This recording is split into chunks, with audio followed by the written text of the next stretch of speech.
sesuatu yang halal dan thayyib, jenisnya, cara mendapatkan, dan thayyib, tidak mengandung zat pengawet, zat padat, dan zat perasa dan sebagainya, akan menjadikan anak itu sehat fisiknya, sehat mentalnya.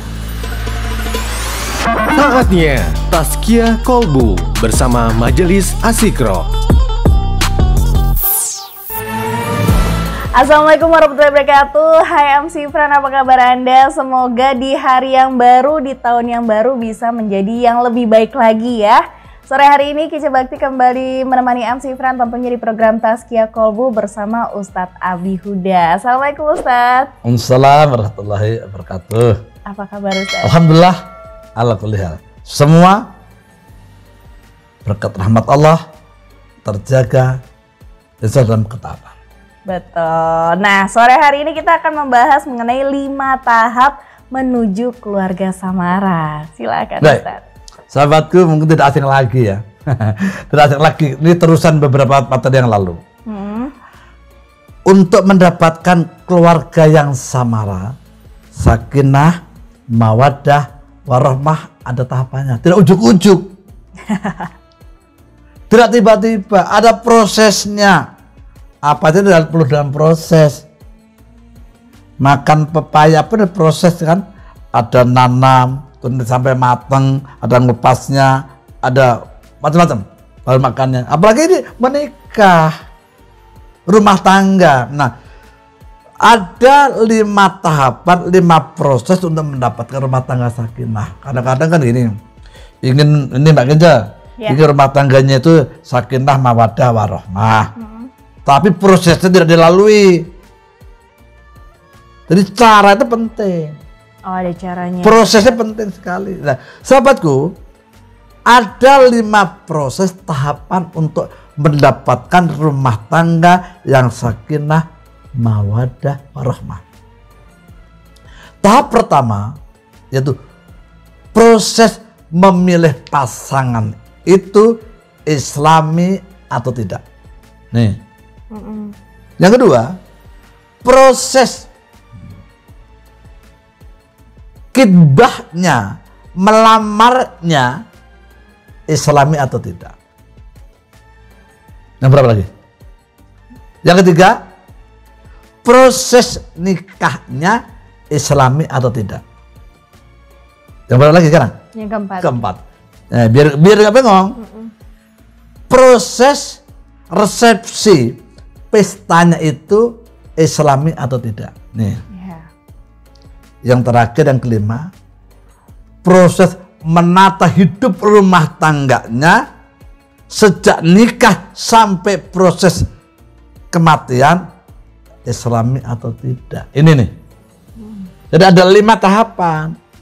Jadi ingin Allah ridho, mendapatkan syafaat Rasulullah, tapi prosesnya tidak islami. Nih yang terjadi tata masyarakat. Ya. Maka harus mengikuti tuntunan Rasulullah, perintah Allah. Nikah itu ibadah, bukan asal-asalan.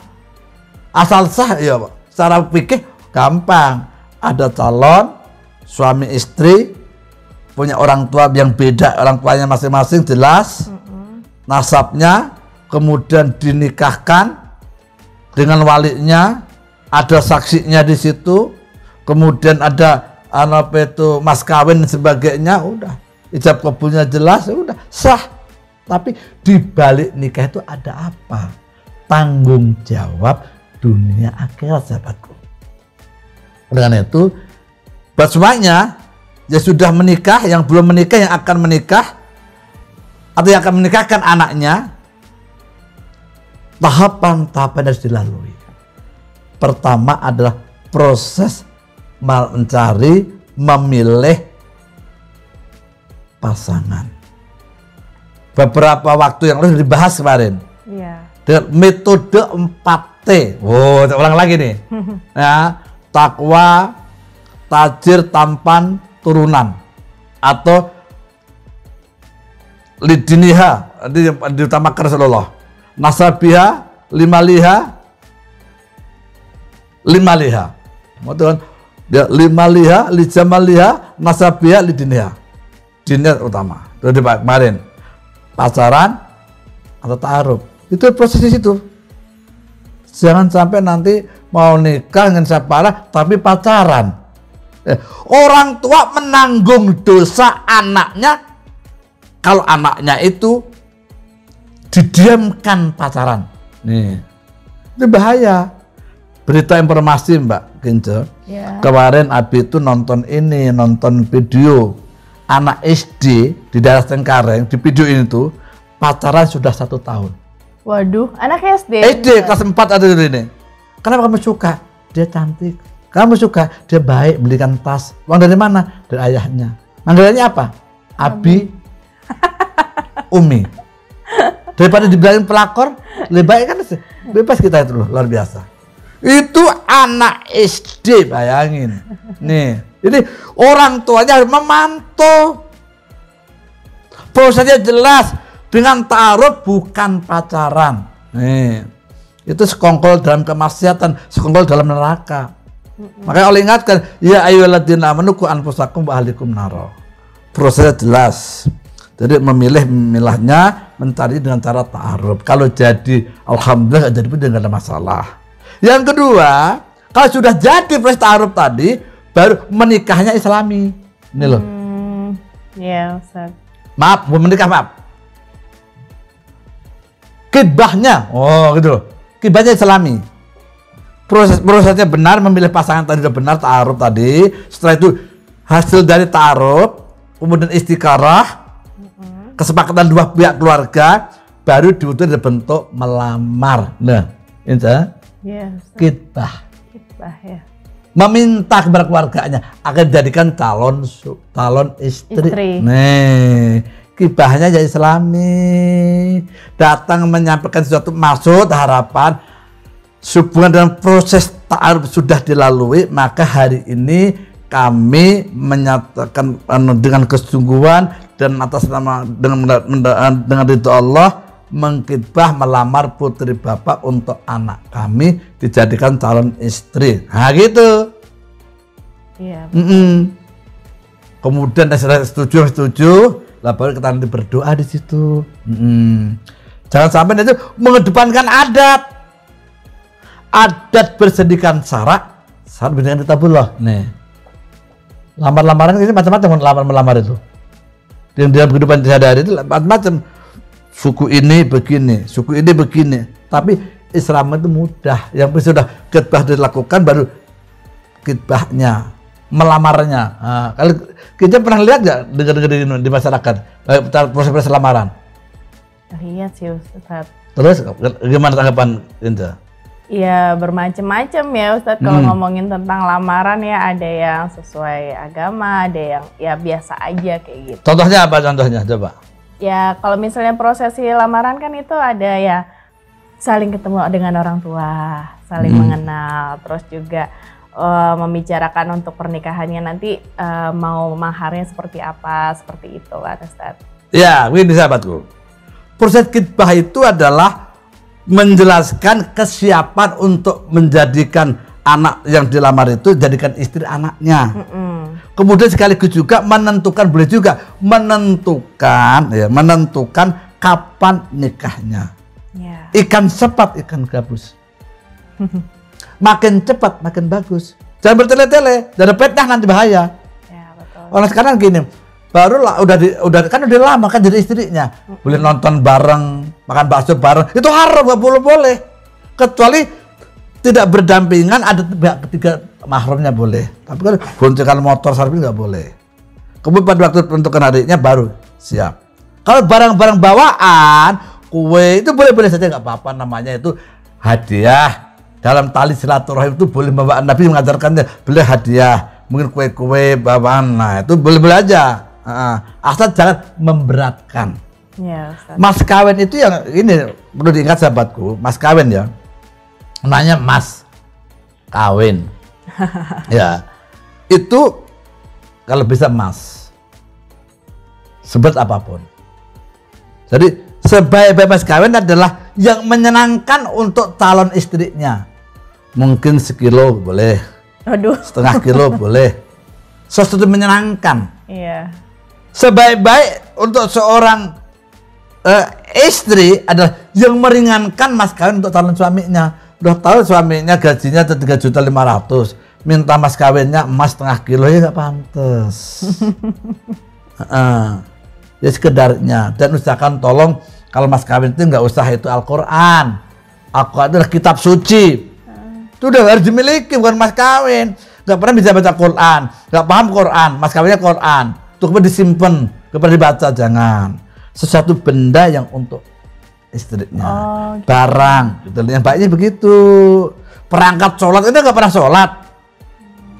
Udah usah, barang saja atau uang, nggak apa-apa. Kalau perangkat saja udah kewajiban seorang suami untuk menangkap istrinya, kena sajadah, kenapa nggak beduk sekalian? Atau karpet untuk musola, seperangkat sholat. Jadi mudahkan saja lah.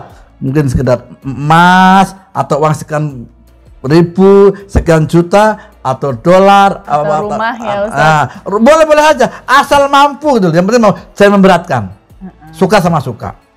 Nah itu ya. Jadi mas kawin itu begitu. Jadi prosesnya tukar cincin itu nggak ada Islami.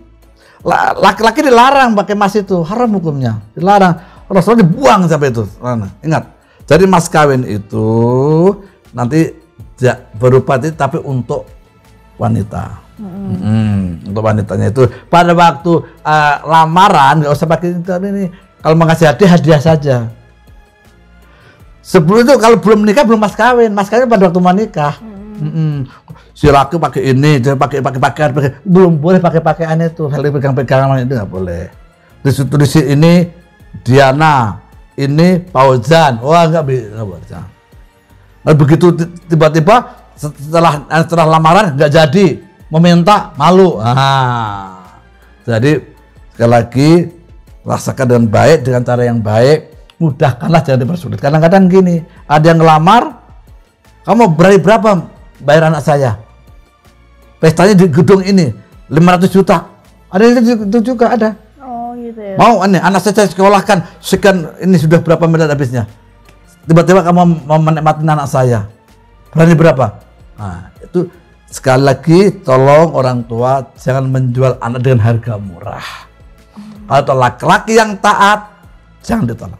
Insya Allah akan selamat dunia akhirat. Allah mudahkan sekali ini proses lamarnya harus Islami. Yang ketiga, lamar itu khitbah ya.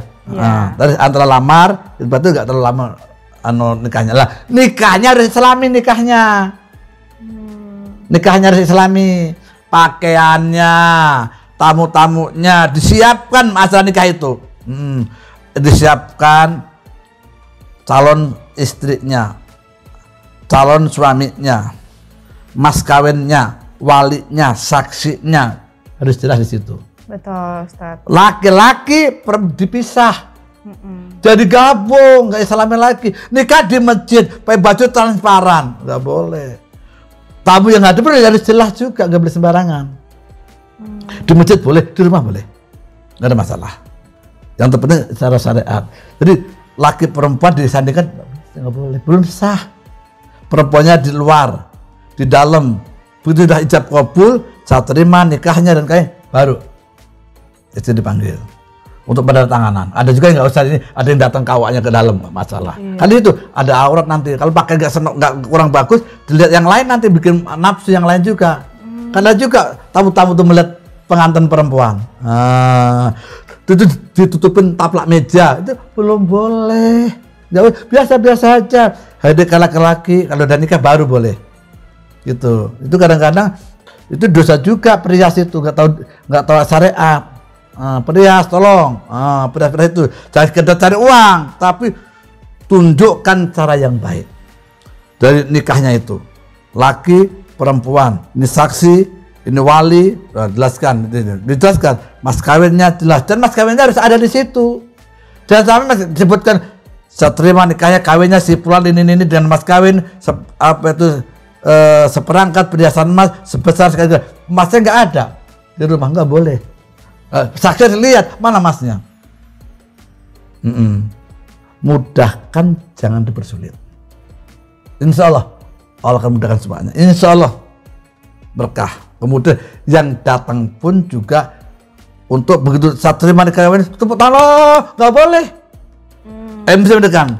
Bapak Ibu sekalian yang kami hormati, saat detik pernikahan akan dimulai, mohon HP untuk dinonaktifkan dan saat ijab kabul selesai, ucapan alhamdulillah dan doa. Begitu atau selawat, bukan tepuk tangan. Bersyukur kepada Allah. Proses mencarinya harus islami, memilih jodohnya harus islami, khitbahnya melaparnya harus islami, kemudian nikah juga harus islami. Nah itu suasana etnat penuh dan kekuatan doa. Jangan laki perempuan dicampur gini-gini timbul fitnah gimana. Jadi menebar kebaikan dalam dosa, atau meraih kebaikan dalam dosa nggak boleh. Yang terakhir nih Bang Bayan, tadi kan sudah melamar memilih pasangan sudah, khitbah sudah, kemudian nikah sudah, betul. Kemudian resepsi. Ini sahabatku, sudah salah kaprah kita itu ya. Resepsi nyewa gedung 300 juta mampu, nyewa kursi nggak mampu. Ingat, tamu itu dilayani dengan duduk dengan baik, makannya disediakan dengan baik, bukan berdiri. Nih, undanglah fakir miskin. Nih ada hadis begini, sejelek-jelek makan dalam pesta adalah makan yang terhidang dalam pesta itu tidak mengundang fakir miskin.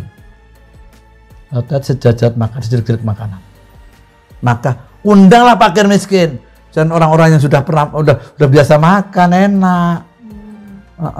Dan ingat, acara resepsi tasyakuran itu, walimatul urus itu adalah bersyukur, bukan mencari sumbangan. Ini juga ini. Kadang-kadang utang sana utang sini, nanti untuk pesta sana biar tekor atau tersohor, nggak boleh. Apa adanya, harta dan 1 ekor kambing bagi itu mereka. Jadi jangan salah kaprah ya. Jangan salah kaprah. Akhirnya nggak jadi nikah. Kenapa? Biaya tinggi, sewa gedung tinggi, coba 10 juta, 5 juta, 3 juta, disesuaikan ngundangnya juga itu. Betul. Pesta itu, tasyakuran itu bukan nyari uang, kembali modal, dari sumbangan, bukan itu. Iya, betul sehingga sekali. Mempersulit apa yang ada.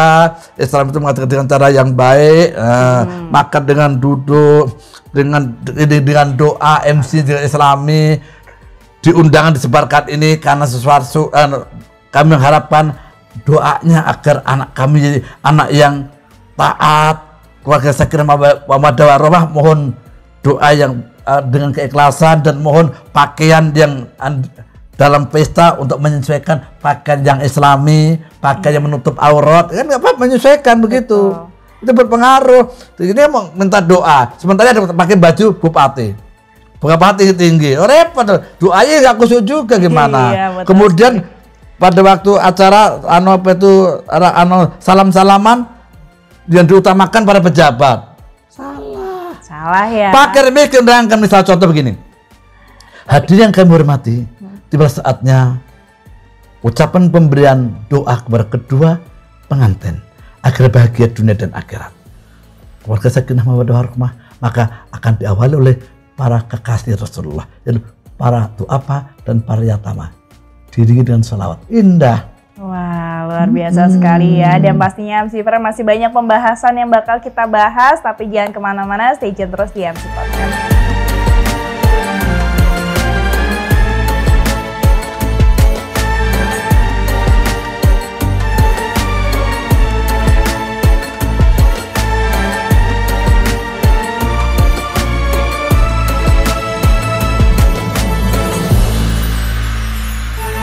MC Fran balik lagi tentunya masih bersama Ustadz Abi Hudayah dan kita masih membahas mengenai 5 tahap menuju keluarga samara ya. Tadi kita sudah menjelaskan mengenai tahap-tahap pernikahannya seperti apa ya Ustadz. Yang keempat tadi. Lalu silakan Ustadz. Baik, sahabatku, tahap yang keempat tadi pesta. Itu sering makanan mubadir, hati-hati. Iya. Jadi yang lebih baik makan itu jangan banyak macamnya. Kadang-kadang ada orang sengaja untuk makan tiba-tiba nggak habis makanan. Dan tolong juga yang menghadiri itu tujuan kita itu berdoa, bukan cari makan. Ya, Ustaz. Maka dengan khidmat berdoa. Yang datang berdoa itu mendatangi pernikahan itu wajib. Kalau bisa jangan, kalau tidak ada keperluan yang lain. Kemudian keluarga disediakan tempat duduk. Sesuai undangannya, sesuai dikondisikan di situ. Jangan sampai nanti kalau disediakan makan tiba-tiba nggak ada makanan. Nah, sedikit macamnya tapi banyak, nggak apa-apa. Tapi terus terang sekali lagi, jangan lupa mengundang fakir miskin. Yatim piatu diundang ke sana makan kan. Itu bahagia sekali, luar biasa. Lantunan sholawat dan sebagainya. Karena rasa syukurnya ya Ustaz. Rasa syukur pada Allah itu. Kalau perlu nanti situ berbagi bersama acara Sefi ini, kami membagikan sedikit bingkisan untuk para kekasih Rasulullah, para yatim dan duafa. Udah kasih amplop silakan aja. 5 juta, 5 juta, nggak apa-apa. 1 juta nggak apa-apa. 100 nggak apa-apa. Nggak sesuai dengan kemampuannya. Lebih indah. Itu selesai sudah. Jangan sampai ada makan-makan mubazir ya seperti ini.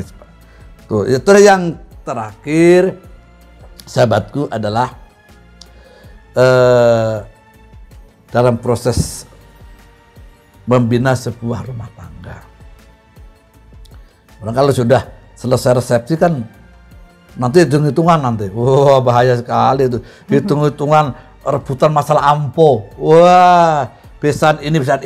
Sampai tadinya sampai berantem. Banyak terjadi. Baru nikah seminggu cerai. Gara-gara apa? Antara orang tua berantem masalah ampo. Aduh. Itu hati-hati. Niatnya itu bersyukur, bukan cari ampo. Maka kalau nggak ada jangan diadakan. Istilah tekor atau tersohor. Begitu selesai itu semua dah balik. Jangan tinggalkan sholatnya juga. Nih. Kadang-kadang resepsi pengantin nggak sholat. Berias dari menit waktunya. Maghrib, Isya. Oh, masih panjang ini. Nanti jamak takhir. Duhur, asar. Kadang-kadang asarnya kagak, maghribnya kagak, Isyanya kecapean. Dari duhur sudah di make up. Itu murka Allah. Maka pakainya yang biasa-biasa saja. Pakaian muslim, diberitakan hadirin yang kami hormati. Kalau sudah datang waktu Isya, bagi yang ingin sholat Isya silahkan. Begitu. Maghrib silahkan. Di sana ada musola. Yang untuk makan. Bukan begitu. Jadi pakaian yang Islami, nggak usah neko-neko. Ini kan pakaian itu kan mahal. Sewa pakaian mahal. Putri ayu. Puter penerima tamu udah pagar bagus, pagar betis, repot lah gitu. Yang biasa-biasa aja pakai selaminnya mudah, jangan dipersulit.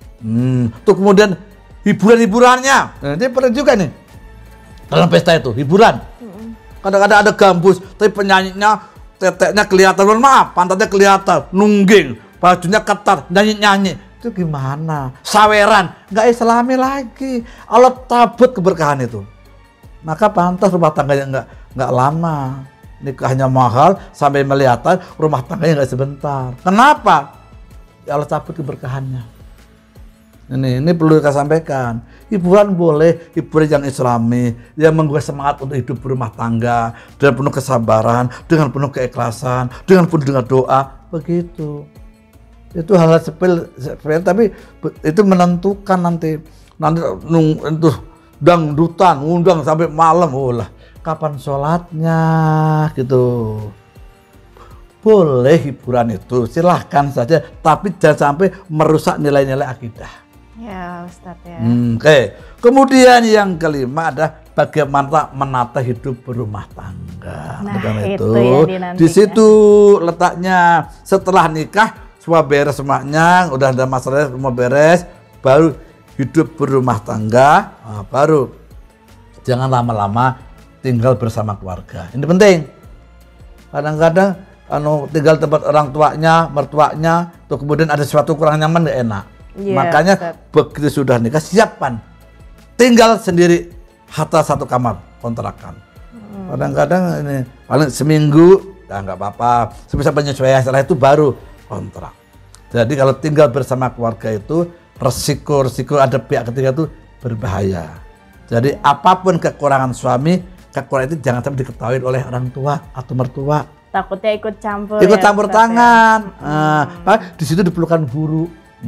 Terus ada komitmen, doa bersama, hari-hari tepat setelah pernikahan itu, setelah resepsi itu, untuk menata hidup yang lebih baru lagi. Kemudian anak dihantarkan ke tempat kontrakan atau dikasih rumah, silahkan yang punya rumah, nggak apa-apa.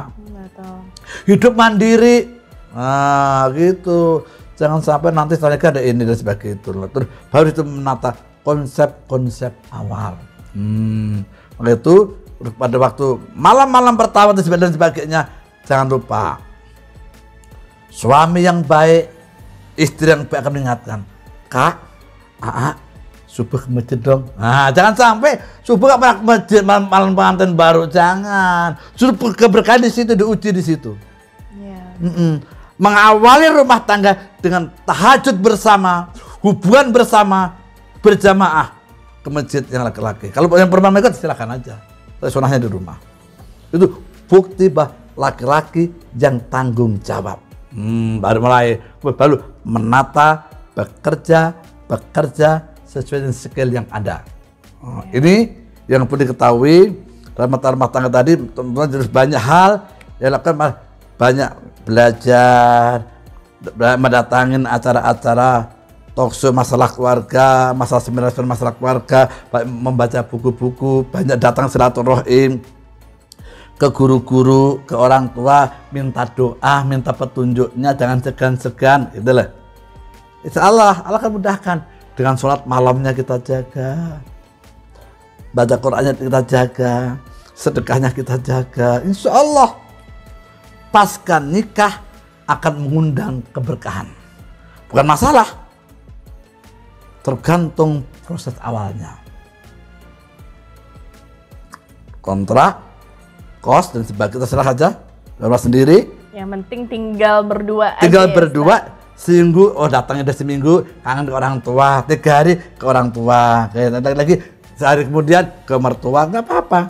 Ada rasa kangen di situ. Aduh, nah ke orang tua baru ada piring kotor dicuciin, jangan jadi gini kok begini, aduh, menyapa adik ipar, kakak ipar. Terus mungkin ada ponakan disapa, ada saling menyapa gimana, itu hal yang sepele tapi bentuk keberkahan. Sopan, santun kepada orang tua, kakak ipar, adik ipar, kepada pakde, bude, luar biasa.